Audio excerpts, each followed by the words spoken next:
शुरुआती सीन में मिलो स्टैनफील्ड नाम के एक व्यक्ति को दिखाया गया है जो ऑटिज्म स्पेक्ट्रम या ESD से पीड़ित है।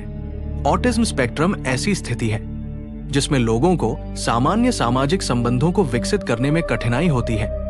वे भाषा का असामान्य रूप से उपयोग करते हैं या बिल्कुल भी उपयोग नहीं करते हैं और प्रतिबंधित या दोहराए जाने वाले व्यवहार दिखाते हैं। वो न्यू जर्सी की एक सड़क पर खड़ा है और पास की एक फूल की दुकान में एक महिला पर नजर रख रहा है। इसके बीच में वह ये भी करता हुआ दिखाई देता है।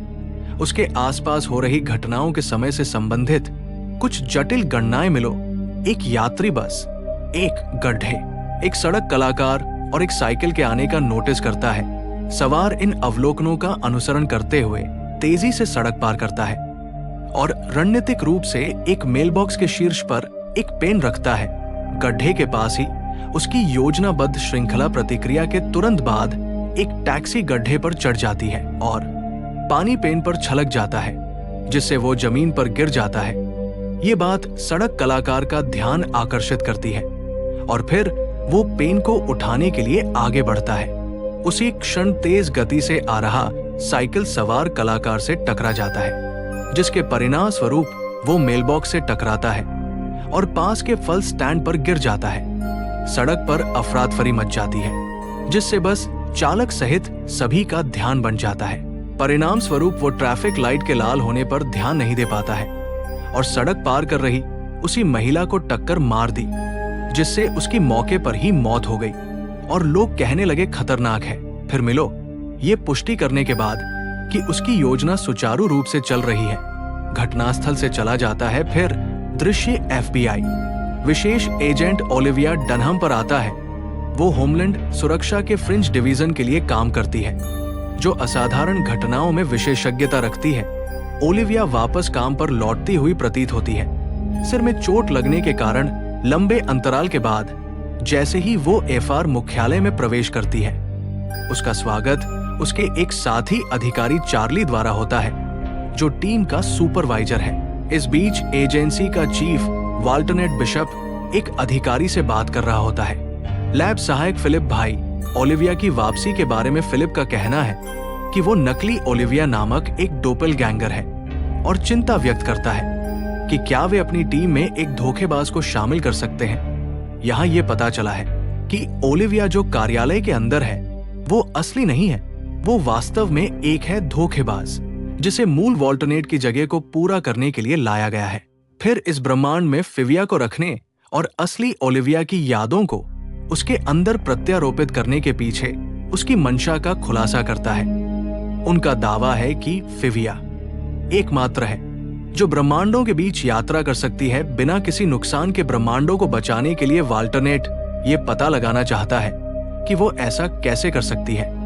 इसके लिए वो कहता है कि उन्हें उसे ये विश्वास दिलाना होगा कि वो यही की है। फिलिप पूछता है कि क्या होगा यदि उसकी नई पहचान कायम नहीं रहती, जिस पर चीफ जवाब देता है कि अब उसकी आवश्यकता नहीं होगी। उसके बाद चार्ली ने टीम को एक बस दुर्घटना के बारे में बताया, जिसके बारे में उनका दावा है कि इस सप्ताह में 2 बार ऐसा हुआ है। दोनों ही मामलों में पीड़ित की मौत हो गई है। फिर उन्होंने अपनी टीम को थोड़ी देर बाद साइट जांच के लिए जाने से पहले सावधानी बरतने को कहा। FBI टीम दुर्घटना स्थल पर पहुंचती है और किसी भी सुराग की तलाश के लिए अलग हो जाती है। जांच का नेतृत्व लिंकन ली नामक एक अन्य FBI एजेंट द्वारा किया जाता है, जिसका चेहरा जलने के निशानों से खराब हो गया है। चार्ली शरीर का निरीक्षण करता है और आगे की जांच के लिए उसकी फिंगरप्रिंट का उपयोग करता है। घटना का विवरण देते हुए उसे पता चलता है कि मृतक महिला का नाम जूलियन फोस्टर है। इस बीच ओलिविया बस चालक से पूछताछ करती है, जो इस घटना से हिल गया है क्योंकि उसने अब तक कभी किसी पक्षी या जानवर को नहीं मारा था। साथ ही एजेंट ली पर्यावरणीय कारकों के किसी भी संकेत के लिए परीक्षण करता है, लेकिन कुछ भी नहीं पाता है। हालांकि प्रत्यक्षदर्शी ओलिविया से पूछताछ करने पर उन्हें घटनास्थल पर वही बॉल पॉइंट पेन मिल जाता है। एजेंट ली के पास जाता है और उसे बताता है कि स्थानीय कलाकार पेन उठाने के लिए नीचे झुका था, जिसके दौरान वो साइकिल सवार से टकरा गया और फल स्टैंड में गिर गया। ये सुनकर एजेंट ली अनुमान लगाता है कि पेन मुख्य तत्व है जिसने एक क्रम बनाया है। अगले दिन फ्रांसीसी मुख्यालय में पीड़ित की मौत हो गई, जिसके परिणाम स्वरूप अंतः प्रतिक्रियाएं हुई। एजेंट ली और चार्ली 2 दिनों में हुई बस दुर्घटनाओं के बीच संबंध का पता लगाने की कोशिश कर रहे हैं। एजेंट ली ने पहली दुर्घटना की तस्वीर में वही बॉल पॉइंट पेन देखा जो उसे एक दुर्घटना बनाता है। उन्हें और भी यकीन हो जाता है कि किसी ने घटनाओं की श्रृंखला को अंजाम दिया है। इसके बाद वे एजेंसी एस्ट्रेड की एक गणितज्ञ से बात करने जाते हैं और उसे घटनाओं के बारे में बताते हैं। हालांकि वो दावा करती है कि कोई भी इंसान ऐसी घटनाओं की श्रृंखला को अंजाम नहीं दे सकता है और इसे अपने तरीके से नहीं ढाल सकता है। उनके तर्क के बीच में ही 2 बार उसका पक्ष लिया जाता है। इसी तरह की एक और बस दुर्घटना होती है जिससे एस्टेडी सदमे में आ जाता है। 2 और 2 का मतलब है कि आप बस से टकरा गए हैं। FBI एजेंट तुरंत घटनास्थल पर पहुंचते हैं और वहां खड़े लोगों से पूछताछ करने पर पाते हैं कि इस बार भी पीड़ित जीवित है। उन्हें पता चला कि एक कुत्ते ने अचानक सड़क पार कर ली थी, जिसके कारण बस का नियंत्रण खो गया था। तभी ओलिविया ने एक समान बॉल पॉइंट देखा पेन जमीन पर लुढ़कता हुआ गिरता है, जिससे उसे एहसास होता है कि घटनाओं की श्रृंखला अभी खत्म नहीं हुई है। वो चारों ओर देखती है और एक संदिग्ध मिलो को ओवरहेड ब्रिज से नीचे देखती हुई देखती है। कुछ ही क्षणों बाद ईयरबड्स पहने हुए एक आदमी सड़क पार करने के लिए आगे बढ़ता है, लेकिन तभी वो एक व्यक्ति से टकरा जाता है, एक आती हुई एम्बुलेंस। मुझे लगता है कि पैरामेडिक को अपने संदेह की पुष्टि के साथ अपना कोटा पूरा करने की आवश्यकता थी।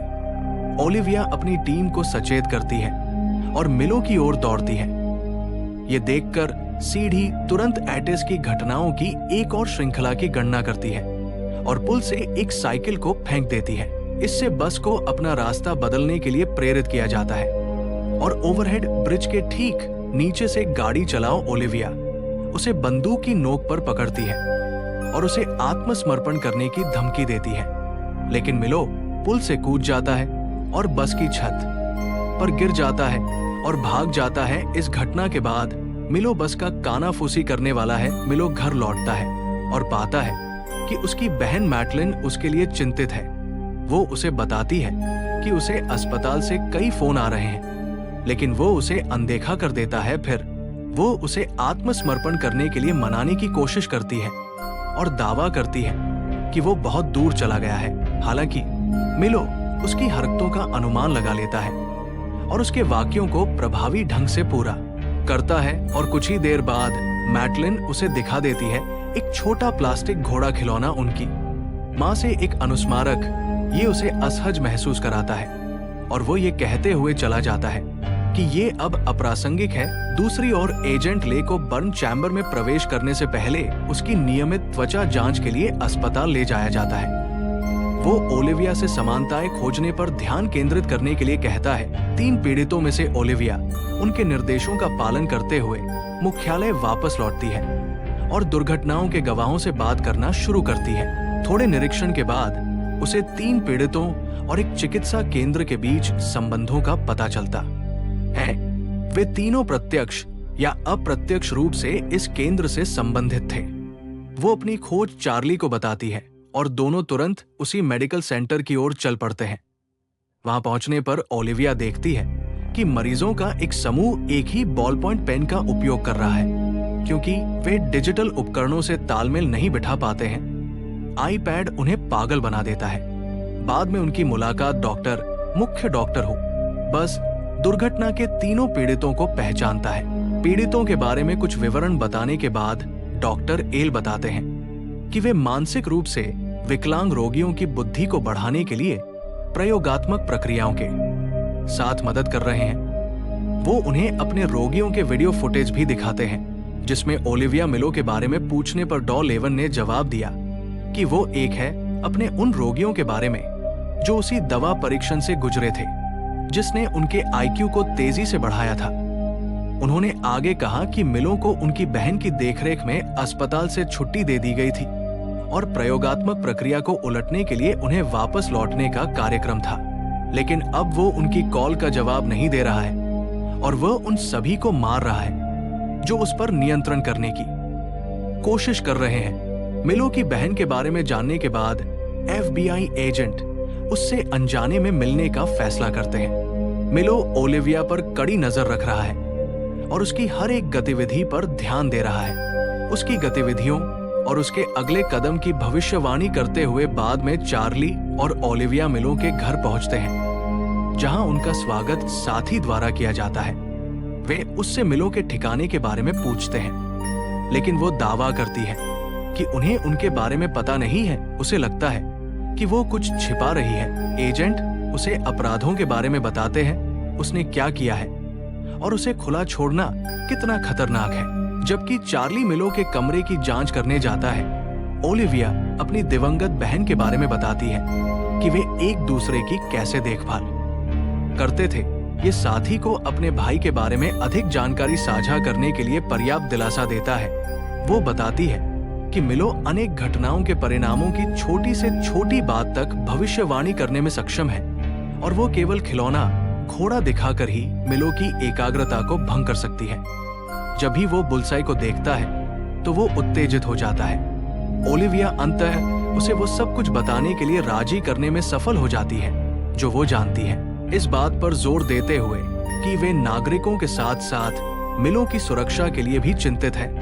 फिर एक नोट सौंपते हैं जिसमें उस होटल का स्थान बताया गया है जहां मिलो वर्तमान में रह रहा है। इसके बाद ओलिविया और चार्ली ASD के साथ मिलो को पकड़ने की योजनाओं पर चर्चा करते हैं। हालांकि उन्हें जल्द ही एहसास हो गया कि कोई भी योजना सफल नहीं होगी।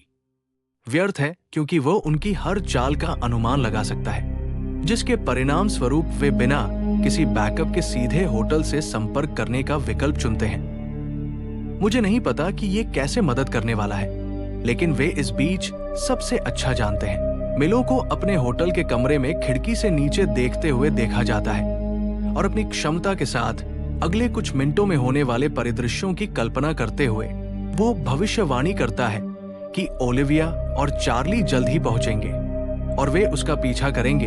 वो ये भी गणना करता है कि वो ओलिविया को एक निर्माण स्थल के चिन्हित क्षेत्र के माध्यम से फुसलाकर मार सकता है जहां हवा बहुत पतली है और उसे सीमेंट की ईंटों के भार के नीचे कुचल दिया, जैसा कि उसने भविष्यवाणी की थी। 2 FBI एजेंट होटल में पहुंचते हैं और मिलो को सड़क पर उनका इंतजार करते हुए पाते हैं। फिर वो निर्माण की ओर भागता है जबकि एजेंट उसका पीछा करते हैं। ओलिविया, जो चेतावनी के संकेतों से अनजान है, थिन एयर जोन के लिए एक श्वास यंत्र लगाने के लिए रुकने के बजाय इसके माध्यम से दौड़ता है। ये वास्तव में मिलो की गणना को गलत बनाता है। उसने नहीं सोचा था कि वो इतनी मूर्ख होगी। इसके अलावा वो सीमेंटेड ईंटों के ढेर को भी चकमा देती है, जिसके बारे में मिलो ने अनुमान लगाया था कि वो उसे कुचल देगा। खलनायक अपनी गलत गणना देखकर हैरान हो जाता है और अंततः उसके द्वारा पकड़ा जाता है। इस समय ओलिविया ऑक्सीजन के निम्न स्तर के कारण लगभग दम घुटने लगती है, लेकिन शुक्र है कि चार्ली सही समय पर पहुंच जाता है और बाद में उसे श्वास लेने के उपकरण के साथ मदद करता है। इन घटनाओं के बीच चार्ली ओलिविया से पूछता है कि उसने श्वसन यंत्र लगाने के लिए क्यों नहीं रुका, जिस पर वो जवाब देती है कि वह चेतावनी के संकेत को नहीं पहचान पाई थी। बाद में ओलिविया मैटलिन को अस्पताल ले जाती है, जहां डॉक्टर के अनुसार मिलो एक सुपर कंप्यूटर के साथ बातचीत करता हुआ दिखाई देता है। आंखों की IQ बढ़ाने वाली दवा मिलो के मस्तिष्क में बहुत लंबे समय तक, जिसके कारण वे उलट प्रक्रिया को अंजाम देने में असमर्थ है। अब उसका दिमाग इतना उन्नत हो गया है कि केवल मशीनें ही उसके विचारों को समझ सकती हैं। इस खबर से दुखी होकर मैटलिन कमरे के अंदर जाती है और खिलौने वाले घोड़े को अपने सामने छोड़ देती है। भाई उसी शाम ओलिविया अपने स्थान पर है जब उसे दूसरे ब्रह्मांड से अपने प्रेमी पीटर का दर्शन होता है। वो उसे बताता है कि वो इस ब्रह्मांड से संबंधित नहीं है। अपने दावे का समर्थन करने के लिए वो उसे याद दिलाता है कि कैसे इस ब्रह्मांड के बारे में ज्ञान की कमी ने उसे बचाया। उसके अनुसार अगर वह चेतावनी के संकेतों को पहचान लेती और वहीं रुक जाती तो उसकी मृत्यु हो जाती। पीटर उसे उसकी सारी यादें याद करने की कोशिश करने के लिए प्रोत्साहित करता है और गायब होने से पहले उसे चूमता भी है। इस तरह के और वीडियो के लिए सब्सक्राइब करें, नोटिफिकेशन चालू करें और लाइक करें। चैनल की मदद करने और देखने के लिए धन्यवाद।